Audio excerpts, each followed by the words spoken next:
যে কোনো নাস্তা তৈরি করতে চান ঝটপট এই নাস্তাটি তৈরি করে দেখতে পারেন। খুবই হেলদি, কম তেলে আর বেলুনের ছোঁয়া ছাড়াই আজকে এই নাস্তাটা তৈরি করব। ঘরে থাকা অল্প কিছু উপকরণ দিয়ে ঘুরিয়ে ফিরিয়ে যদি ভিন্ন রকমের একটু নাস্তা তৈরি করা হয় ডিনারে, তাহলে কিন্তু দারুণ হয়। আর এই নাস্তাটা বাচ্চারা কিন্তু অনেক পছন্দ করে। আশা করি ভিডিওটা আপনাদের কাছে ভালো লাগবে। তো চলুন রেসিপিটা দেখে নিই।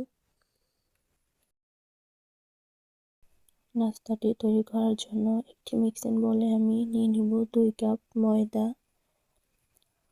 আপনারা চাইলে এখানে আটাও ইউজ করতে পারেন। আর দিয়ে দিব লবণ 1 চা চামচ, দিয়ে দিব 1 চা চামচ চিনি। এখন এগুলো একটু ভালোভাবে মিশিয়ে নেব। এখন এটা মেশানো হয়ে গেছে। এখন এখানে দিব রান্নার তেল।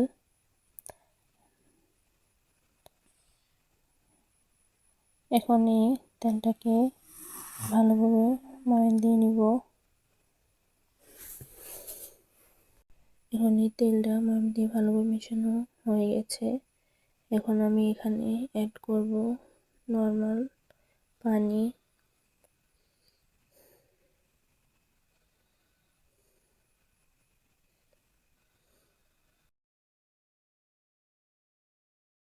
যেহেতু এই নাস্তাটা আমি বেলুন ছাড়া হাতের সাহায্যে তৈরি করব, সেজন্য ডোটা অনেক স্মুথ করে তৈরি করে নেব। অল্প অল্প করে পানি দেব।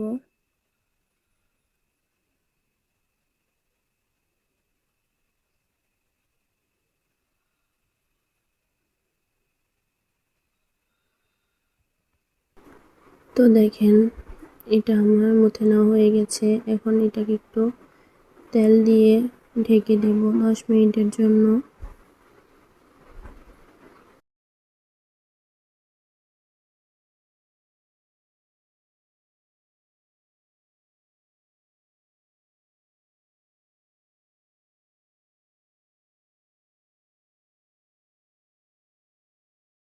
এখন এই নাস্তাটি তৈরি করার জন্য ভীষণ মজাদার একটি পুর তৈরি করে নিব। তাই এখানে দিয়ে দিলাম রান্নার 2 টেবিল চামচ সয়াবিন তেল।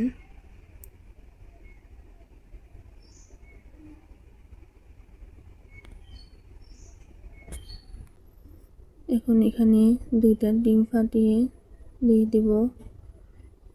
একটু লবণ দিয়ে নেড়ে চেড়ে ডিমটাকে হাফ বয়েল করে নেব।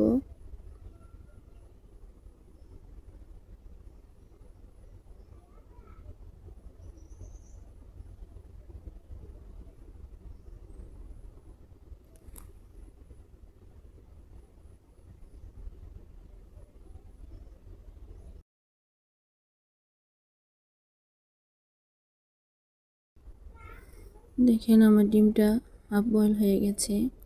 ডিমটা শক্ত করে নেওয়া যাবে না, এক্ষেত্রে নাস্তার জুসিটা নষ্ট হয়ে যাবে। এখন আমি এটা নামিয়ে নিব।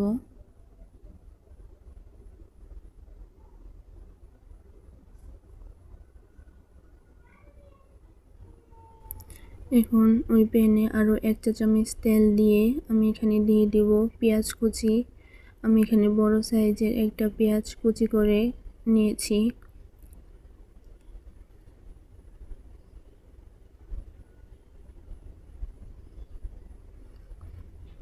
এখন দিয়ে দিব কাঁচামরিচ কুচি। আপনারা চাইলে এখানে শুকনো মরিচ বা শুকনো মরিচের গুঁড়ো ব্যবহার করতে পারেন।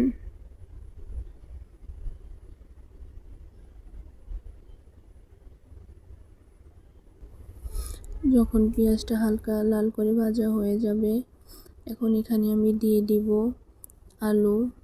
আমি এখানে 3টি আলু কুচি করে নিয়েছি একদম মিহি করে।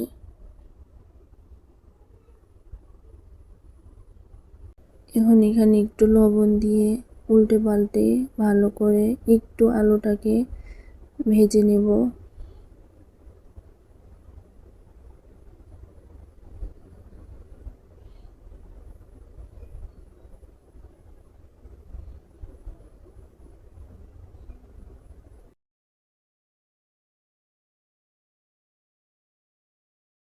এখন আলুটা হালকা সিদ্ধ হয়ে গেছে। এখন এখানে দিয়ে দিব আগে থেকে রান্না করে রাখা ডিমটা। এখন এটা একটু ভালো করে নেড়ে চেড়ে মিশিয়ে নেব।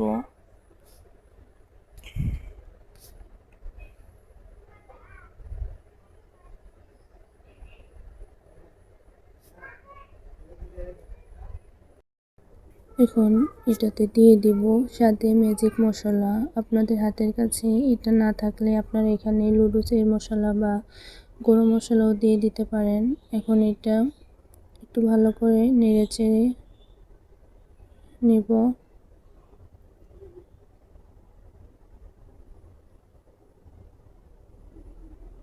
আলু সিদ্ধ হয়ে গেছে। এখন এখানে আমি দিয়ে দিব ধনেপাতা কুচি।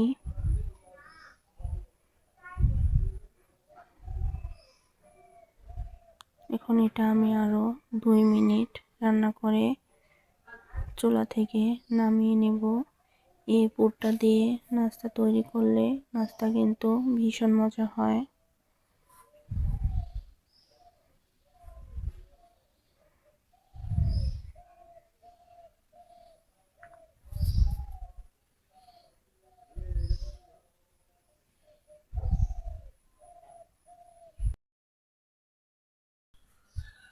দশ মিনিট রেস্টে থাকার পর দেখেন ডোটা কত সুন্দর স্মুথ হয়েছে।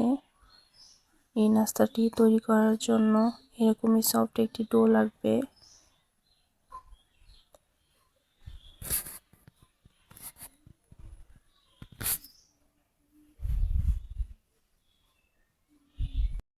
এখন আমি ছোট ছোট লিচি কেটে নেব। লিচিগুলো এরকম ঘুরিয়ে ঘুরিয়ে সুন্দর বলের মতো করে নেব। একটা লিচি নিয়ে আর বাকিগুলো একটা সাইডে রেখে দিব বাটি দিয়ে ঢেকে।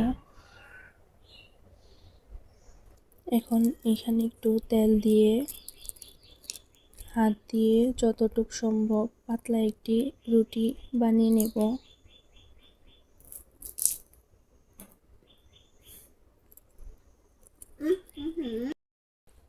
এখন এখানে পুরটা দিয়ে দিব।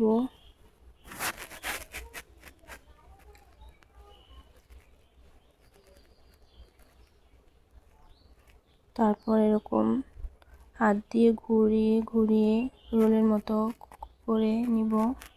আপনারা যে কোনো শেপে এই নাস্তাটি তৈরি করতে পারেন।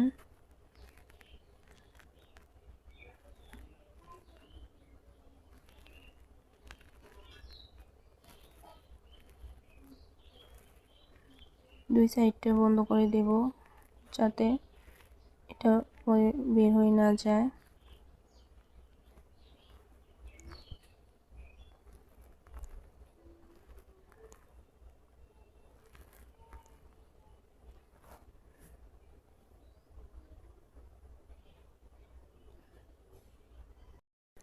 তো দেখেন আমার সবগুলো নাস্তা রেডি।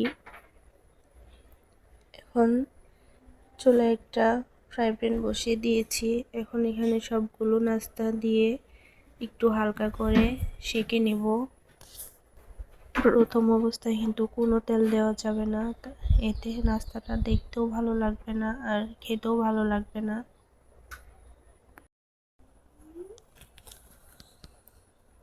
এখন এখানে 1 টেবিল চামচ রান্নার তেল চারপাশ দিয়ে ছড়িয়ে দেব।